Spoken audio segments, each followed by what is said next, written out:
Hey everybody, good to be here today. My name is Brent Moores and time for Advanced Option Strategies. I'm joined alongside Mr. Kevin Horner in the chat, who's had a busy day. Appreciate Kevin, always appreciate Kevin, and he's helping us out. So as you have questions, feel free to type those questions in the chat. But what I want to talk to you about today is this.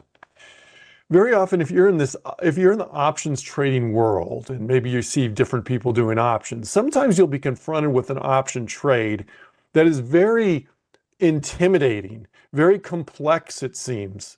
And I want to talk to you about kind of demystifying some of those option trades today. So we're going to go through several examples of that and hopefully give you a process to try and help you with that and learn. But I'm glad to see you here. I see some familiar names in the chat and some not so familiar names in the chat. That's great too. And if you're watching on a recording, we're glad to have you. You can always follow me or Kevin on X at Brent Moores CS, at Kevin Horner CS. And Kevin actually added that into the chat as well, so I appreciate that. Options do carry a high level of risk and are not suitable for all investors. And the information today is for general informational purposes only. Should not be considered an individual recommendation or endorsement of any particular security, chart pattern, or investment strategy. Schwab does not recommend the use of technical analysis as a sole means of investment research. Paper money application is for educational purposes only. I may not include commissions in the trades that we're looking at here today, but just realize that's an important factor here. All investing involves risk, including risk of principal. Short options can be signed anytime up to expiration, regardless of the in-the-money amount. And there's no guarantee that execution of stop order will be at or near the stop price. So there we go. Hey, let's head on over to the Thinkorswim platform. But let me also mention this. You know, if you're watching, you very well may be aware we're on we broadcast on the Trader Talks YouTube channel, the Trader Talks Schwab YouTube channel. And you can go back in history for all sorts of different webcasts. In fact, if you go, there's a playlist. You go to the channel, there's a playlist. Make sure you subscribe, by the way. But under the playlist, you can see past sessions. So someone was asking, hey, I want to know, what types of options trades you should be using, all these different circumstances. I actually did a class on that a few weeks ago. You just need to go to the playlist, and where we spend quite a bit of time on that in the class. So make sure you check that out. Go to the playlist there. Maybe Kevin, if you have a chance, you could put out the playlist for this class in the chat there for everyone. But here's what I want to do. I want to talk about these kind of more complex option trades. I want to talk about an example trade, and then we'll kind of look at some trades we did, a couple trades we did last week, and just follow up on those. But this is what I'm going to do. I'm going to go to the Analyze tab here. And by the way, when I go to the Analyze tab, I'm going to pull up McDonald's. And I just want to show you a trade with McDonald's. And let me make this a little bit so you can see the bottom here of the screen. Yeah, so this green area here is the trade that I'm looking at. And now we'll talk about the top portion of this page, by the way, which is the risk profile. And if that's kind of confusing to you, let me just mention this. I'm going to put a kind of a tutorial I did on the risk profile in the chat here. I did it on the Exploring Thinkorswim webcast, which actually we don't do anymore, but the archives are there. Again, under that Trader Talks playlist on October 29th of last year. October 29th, I did that risk profile tool. And so there's a link in the class for that tutorial on this portion of the page, okay? Because I'll be looking at this some later. But for now, I want you to focus right down here at the bottom of the page, and I want you to consider, what kind of trade is this? Okay? Is this an iron condor? That's 4 legs like an iron condor. But remember, with an iron, and we have 2 calls and 2 puts like an iron condor. But if you look at it, it's not exactly that, because I've got similar strike prices there on the calls. Same call strikes. So this is is this a butterfly? No, butterflies have 3 legs. Is it a vertical spread? No, vertical spreads, we use 2 legs typically is when we're talking about them. So you kind of look at this, and this can be very intimidating. And furthermore, you look at this graph, this risk profile graph up here, and what is that? That can be very confusing, can it? So what I would suggest to you is when you're trying to look at these kind of what we call a combination type trade, or it's listed here as custom. First, if you look for similar strike prices, it may help you out. So if I see a 305 and a 305 strike price, that's a clue to me. Now, the dates are different, 21st of February, 14th of February. But what is that when you see a similar strike price, different dates? That's what we call a calendar spread. And that's what I did last week in this class. In fact, calendar spreads, we talked about those. Okay, so look for similar strikes. Now, these 2 strikes down here aren't similar, but notice we have similar dates. Now, we have similar dates on all 3 of these, 14th expiration, 14th of February expiration. But what is it when you see similar expiration dates, different strikes, and the same type of option? That's a put spread right there, okay? That's a put spread. We're selling the higher strike, so that's a short put vertical. So in other words, this trade right here is a 2-part trade. It's a short put vertical plus a calendar spread. So when you look at others on this, look at other types of trades, and I'm going to show you some others today, I want you to kind of use that methodology. Look for similar strike prices. Okay, and look to see if you got a calendar spread in there, because that's often what you have there. Look for what dates, expiration dates you have in common, because that's going to help you give you that clue there as well. So if you think about this, a calendar spread, here we have a 305 calendar spread. It's kind of a neutralish type strategy near that strike price, which is the 305 strike price, which is right here. Okay, there's a 305. And you can see we peak out on the graph right there. Our profit on the graph peaks out right there at that 305. Not a coincidence, because we have that 305 calendar in there. So we want something sort of in the range of 305 with that. But the person in this trade, and this is a trade, this was not actually my trade. This was a trade I saw demonstrated. Okay, and of course, none of these trades are recommendations. I say that every week. But this is an example of a trade that someone is looking at. So Isaiah in the chat said, is this a double calendar? No, this is not a double calendar, because a double calendar, you'd have 2 calendar spreads. This, as I mentioned, is a short put vertical and the calendar spread.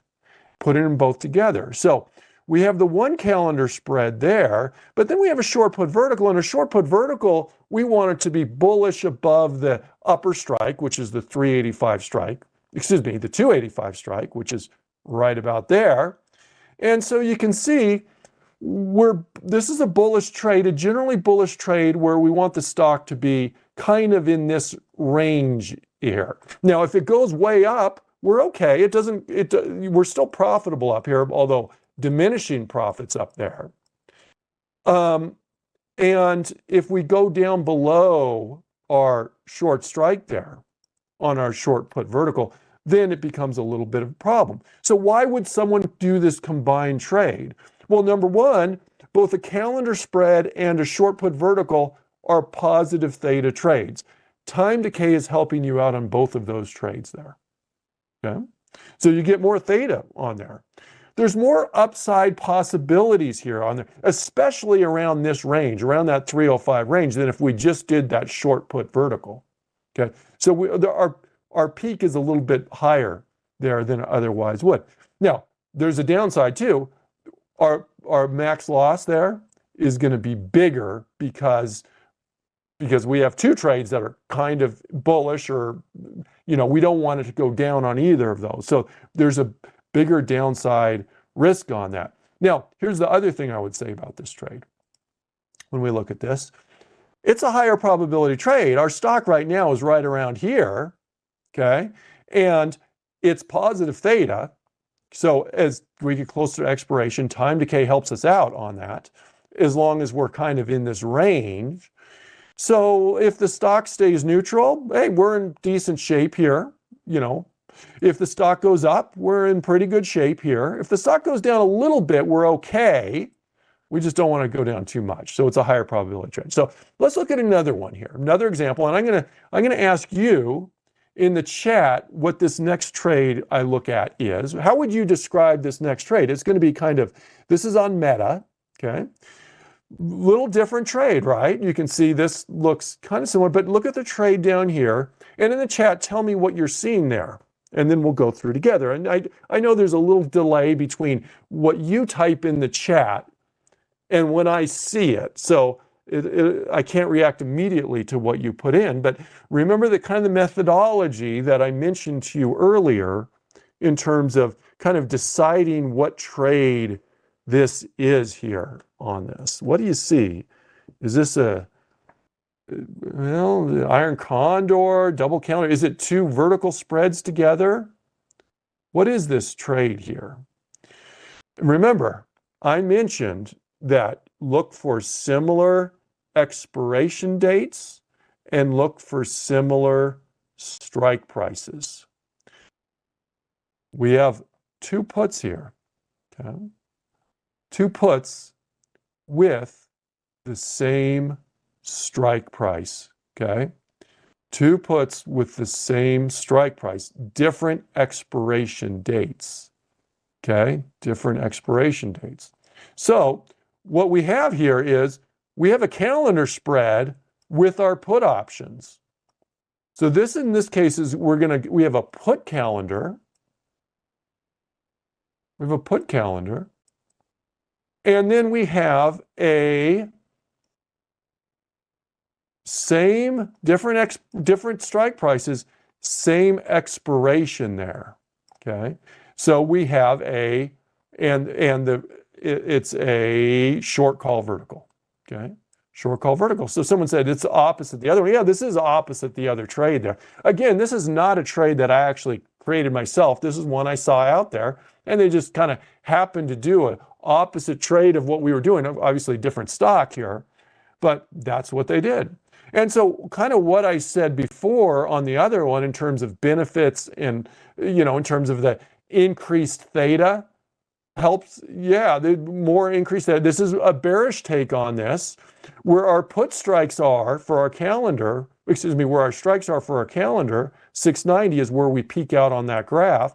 So this is a trade where it's not just like the more bearish it gets, the better, like you have with a long put. It's a trade where we want it to be a little bit bearish. If it goes significantly bearish, it's not that problematic. We're not losing that much there. But we also don't want, and if it goes up a little bit, we're okay. But if it goes up a lot, we're not in great shape there. That's not so good on that.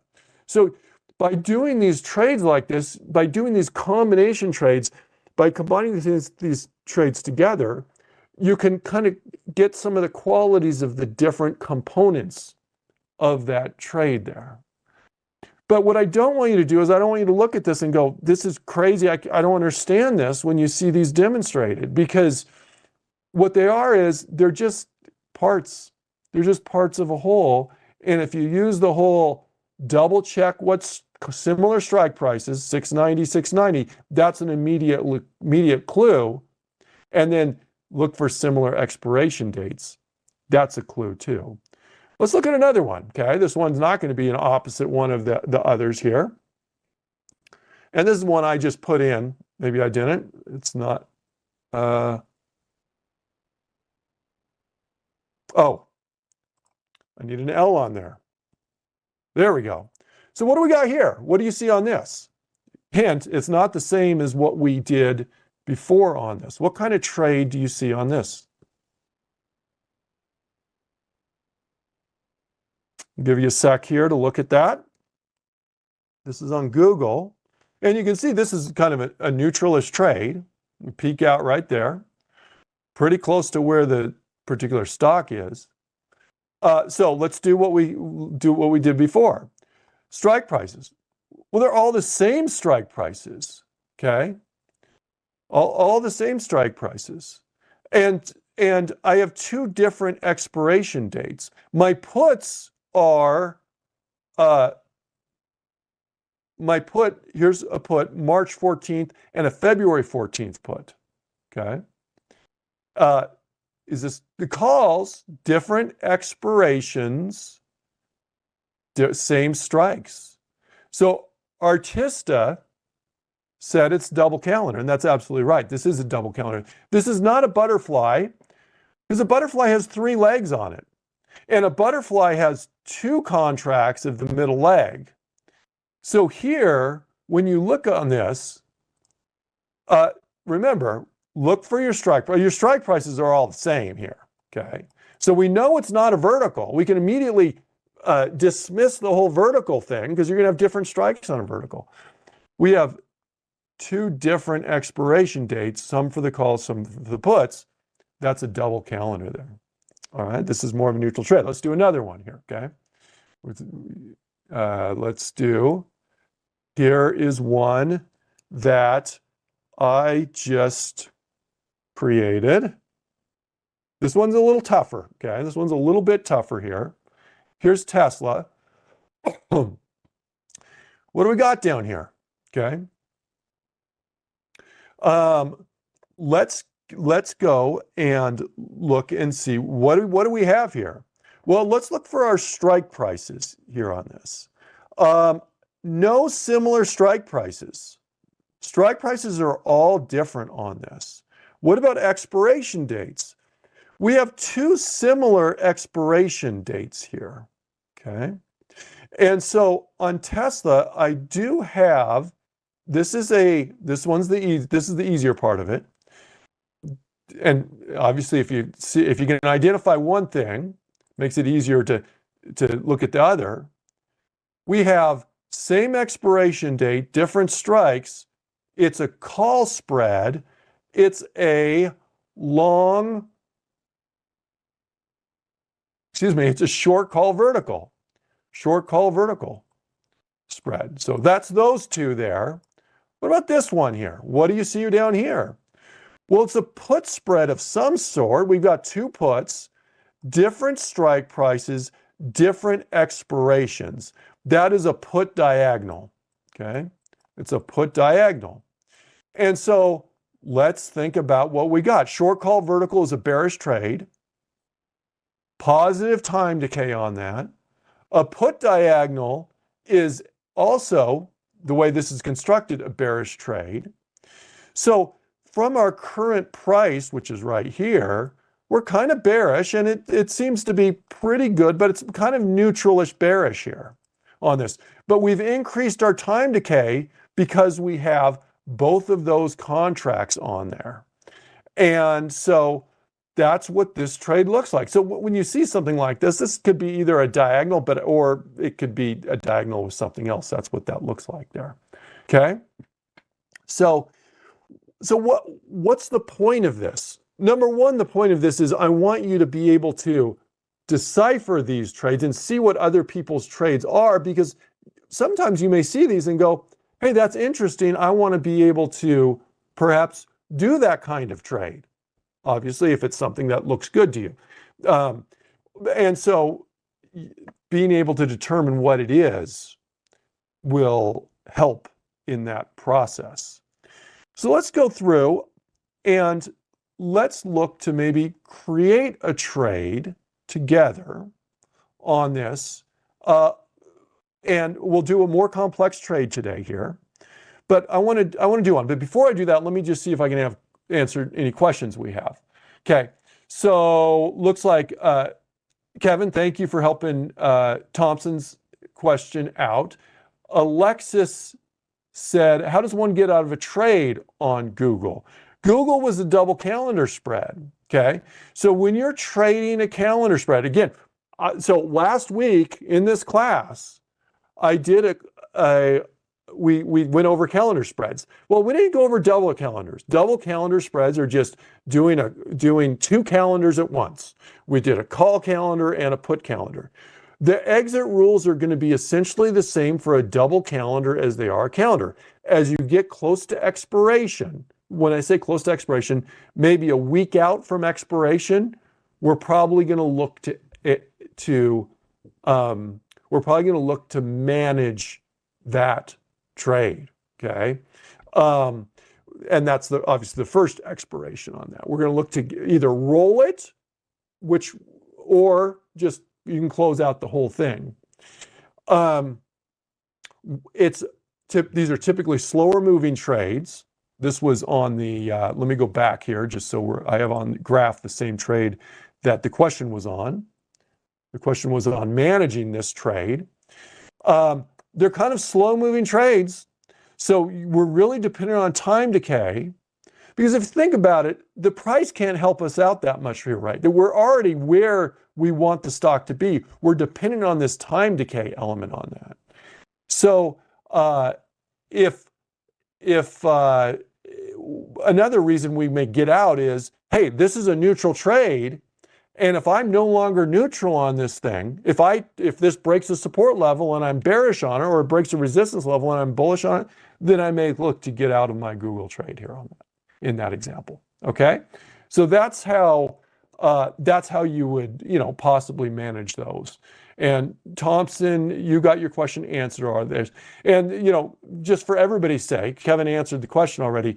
Yeah, these things can certainly change before earnings significantly, because number one, when you have earnings, you potentially get a huge move in a stock price, but also you get generally very big implied volatility moves in the options that can certainly affect those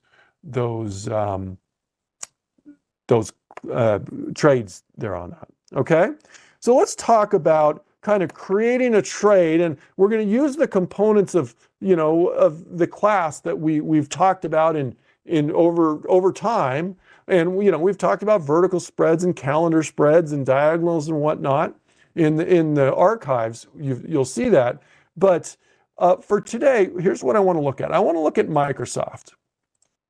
Okay, because Microsoft had a really bad earnings the other day. Okay, they dropped down. You can see the earnings right here on Microsoft.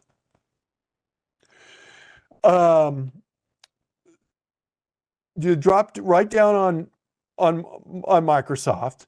Now, before that, we seem to have a support area down here, and the question I think at the time was, bad earnings, is that support going to hold? And to this point, it has held. Okay, it hasn't broken. Now, today's kind of a bearish day. We're down 1.7% on that. But so far, I'm going to call that support, that as a support level that's going to hold. Whatever trade, if you're going to do a trade, you can do bullish trades, you can do bearish trades, you can do neutral trades, or you can kind of go, I want to be kind of bullish neutral or kind of bearish neutral. So what I'm going to do here is I'm going to look to do a trade that's kind of bullish neutral-ish trade, okay? Bullish neutral-ish. And when you add this combo trades together, you can do that. So for the bullish component, what I'm going to do is I'm going to put on a short put vertical spread here. And with the short put vertical, we're going to pick two strike prices, two different put strikes. The upper strike is going to be a sold put. The lower strike is going to be a long put.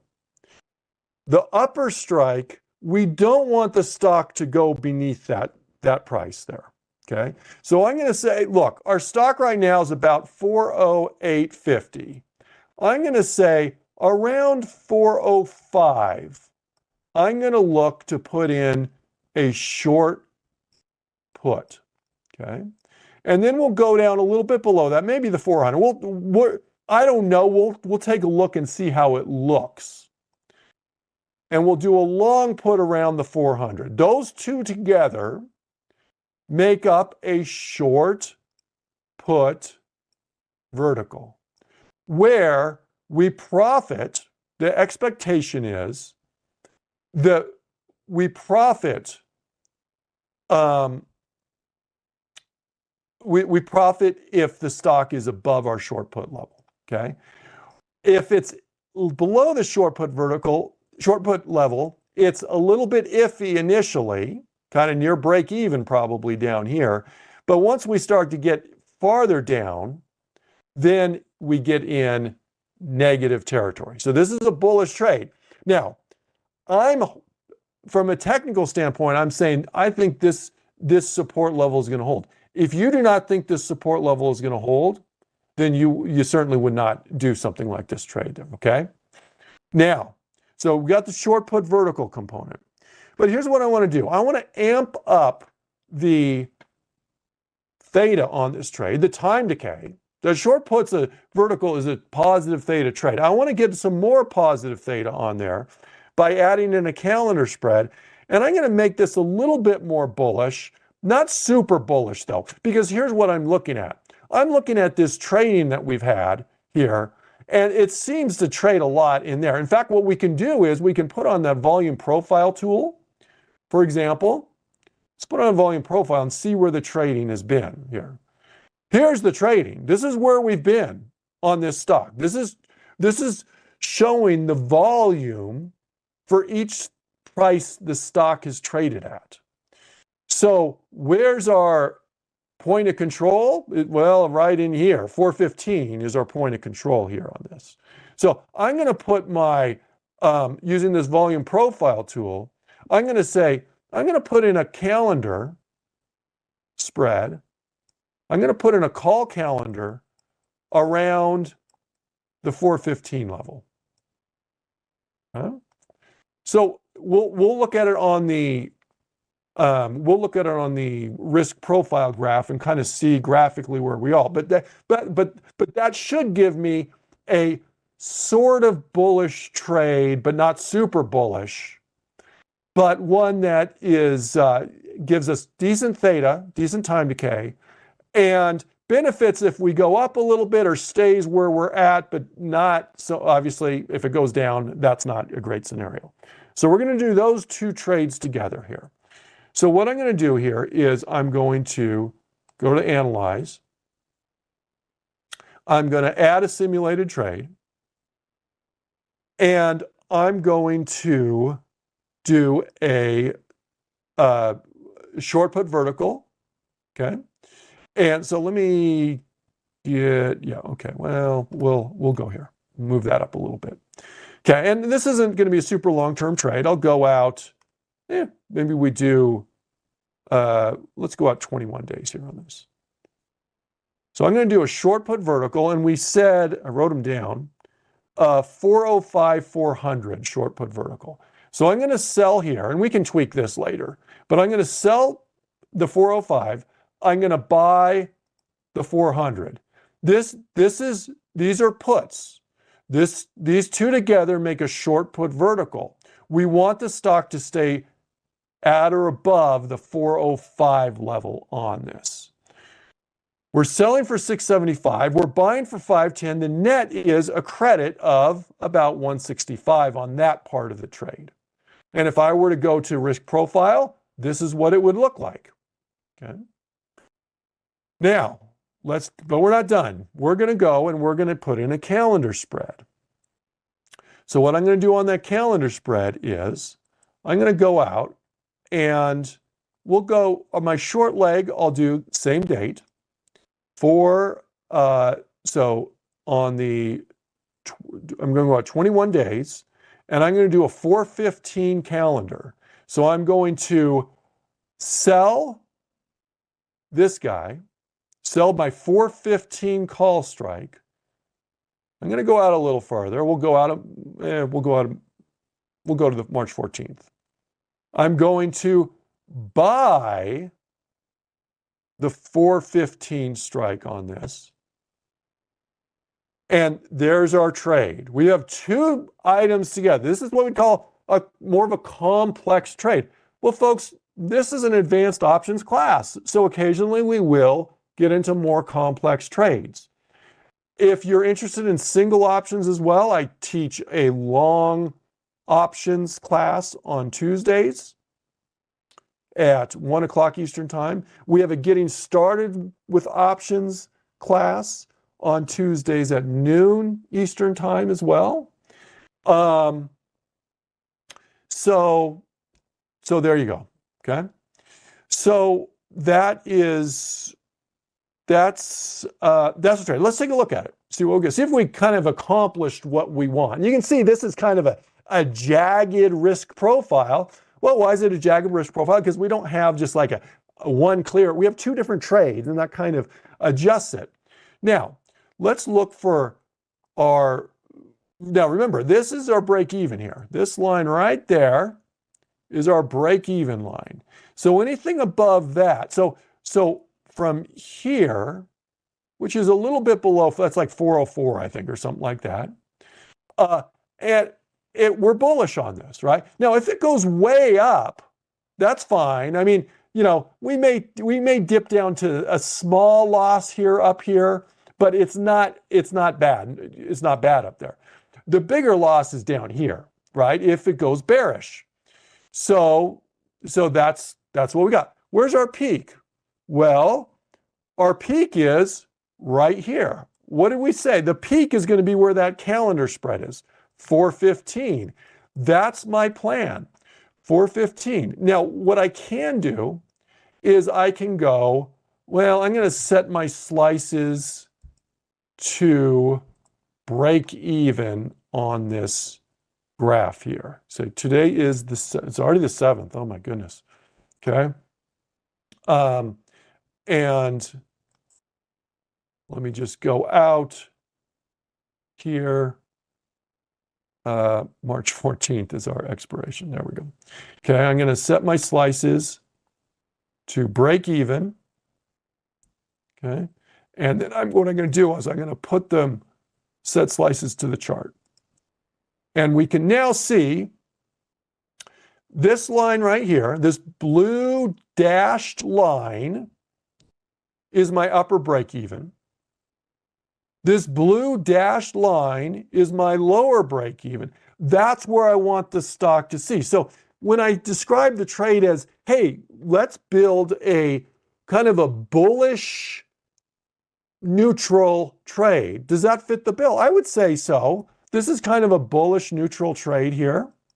Stock's right here, right now. And our goal would be I think our peak is at the 415 we said. So this would be the max gain here. Diminishing gains as we go up. It actually turns to a slight loss up here, but that's not a huge concern, okay? Because as we saw in that loss, it wasn't that much up there. This is the concern here. So when we do this trade, we could also say, look, if we break down, say, below 400 or something, I want to get out of that trade. Okay? So that's the trade. Now look, we can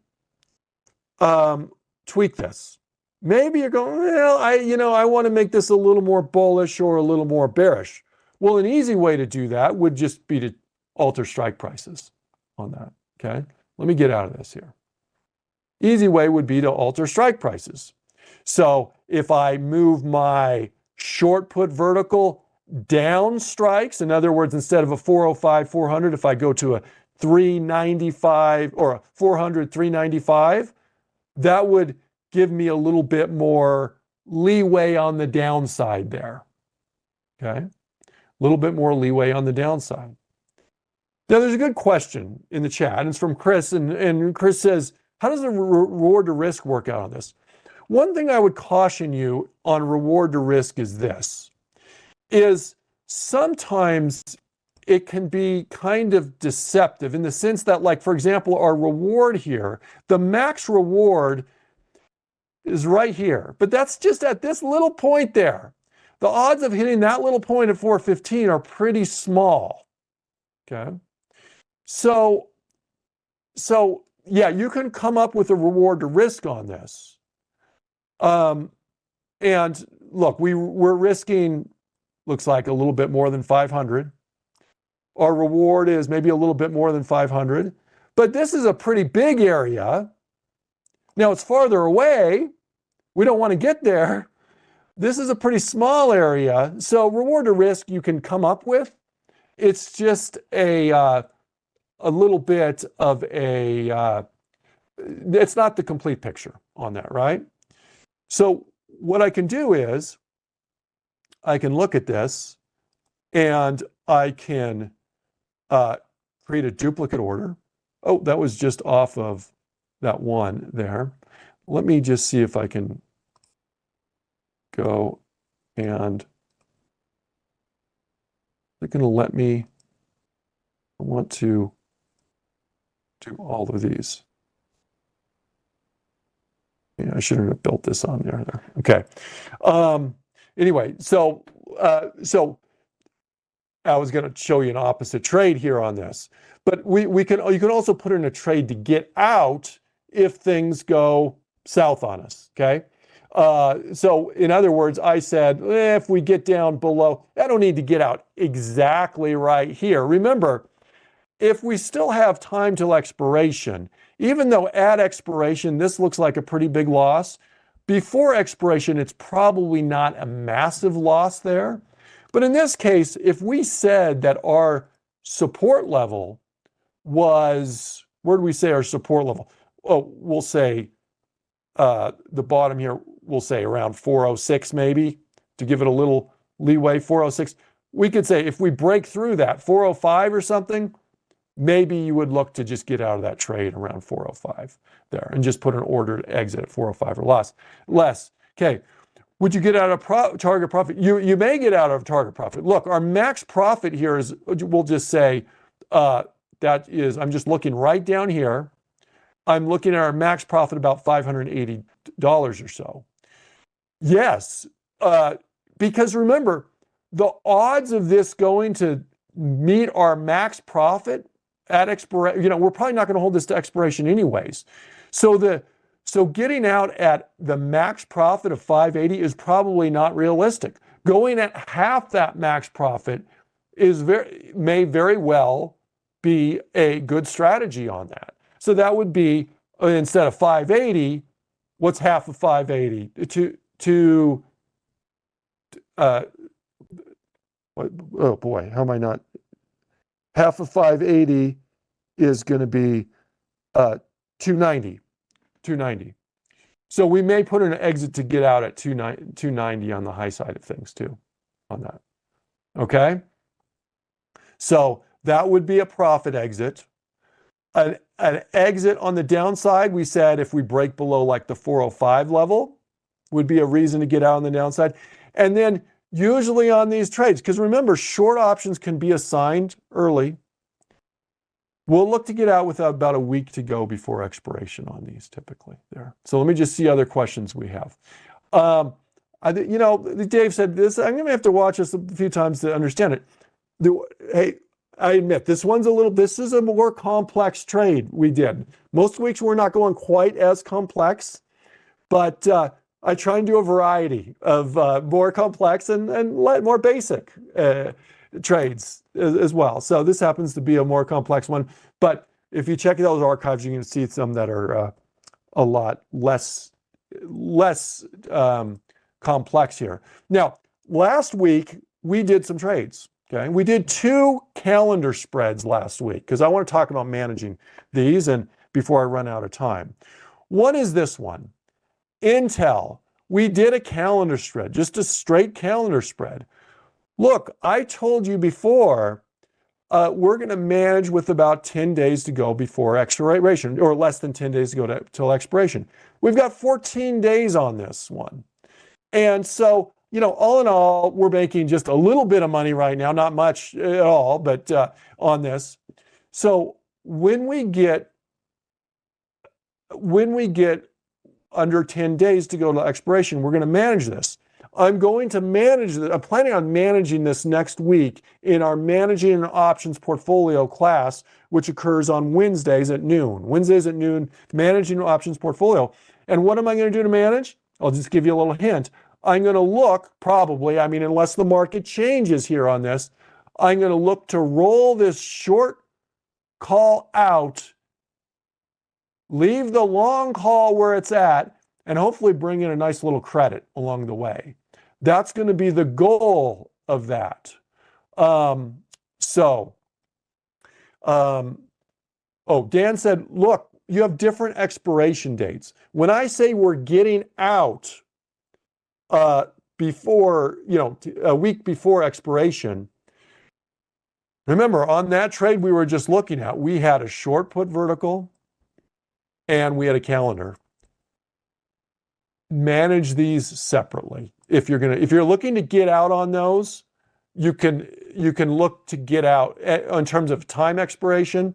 You can look to exit those separately. So if our one is within a week to expiration, it doesn't matter which is which. Look to get that. If the other one is not a week till expiration, you can still hold on to that other one there. So good question there, Dan. You can manage these separately. Here, in this case, with this calendar spread, 14 days, so we're not quite there yet. We're going to let it go. Hopefully we'll grab a little more theta here before then, and then we'll hopefully be able to roll that for a nice little profit there. Now, we did another trade, another calendar spread last week, and that was on USB. Let's look at that. Let me get out of this. Let me go to account statement. Let me go to our trade history. And we originally got in last week. It's this trade right here. We got in for a 60-cent debit. This was a calendar spread, 60-cent debit. Well, it got us out. It got us out automatically on the 3rd.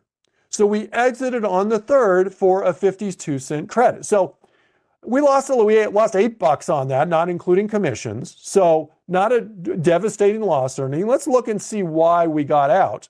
Now, it looks like let's look at our order history on that on USB, our exiting trade on USB. This was filled. Let's look at the details on this. It says we're going to get out if USB goes below 47 or above 51. Well, let's look at USB. Below 47 or above 51. We got out on the 3rd, which is right here. Okay. That's right there. Do you see why we got out? Our plan on this was, it was more of a neutral trade. We had a support level, we had a resistance level. And what did it do? It broke below. I mean, I think it was a fair exit. It was a fair exit on that. I mean, I think when you get a candle like this, let me zoom in here. If we're looking at this day, it is looking like it's probably breaking down below there. So that's why we exited that. And that's, so that's why we exit there. It was, we took a minimal loss. Now, in hindsight, look, it bounced back. And in hindsight, we'd probably have been better off if we just stayed with it at this point, but you never know, okay? You never know. So that's why we try and cut those losses short on that. All right, let's kind of summarize here as I wrap up. What did we do today? I talked about more complex trades here, looking at those more complex trades where they're combination trades and trying to be able to figure out what makes this thing up, this intimidating trade that can be kind of cryptic, if you will. Remember, look at your strike prices, look for common strike prices, look for expiration dates, and then often you can break these combo trades down into its component parts. Then what we did is we said, why would anybody do these? And we kind of used an example on Microsoft of how to kind of create a kind of sort of bullish trade, but kind of neutralish trade too. And that's an example on that. And then finally, we looked at management of last week's trades, which were calendar spreads. And we saw two examples, one that went south on us and one that's holding steady that we're going to look to roll in next week's managing options portfolio class. Okay, remember everybody, you can subscribe to the Trader Talks channel on Schwab. We do this every week. And For those of you who are looking at that risk profile tool, I'm planning in a couple weeks. Next week, I'm going to be out. Ben Watson is going to be subbing for me, but probably in a couple weeks, I'm going to go and do a risk profile tutorial there to try and help all you guys out using that risk profile tool here going forward. That'll be in a couple weeks from now. But in the meantime, I want to thank you for joining me. I want to thank Kevin for helping me on the chat. Of course, Kevin's had a long, long day. I wish all of you a nice, relaxing weekend, hopefully, or a fun weekend, or whatever floats your boat there. Everybody, thanks for joining me today. Bye-bye.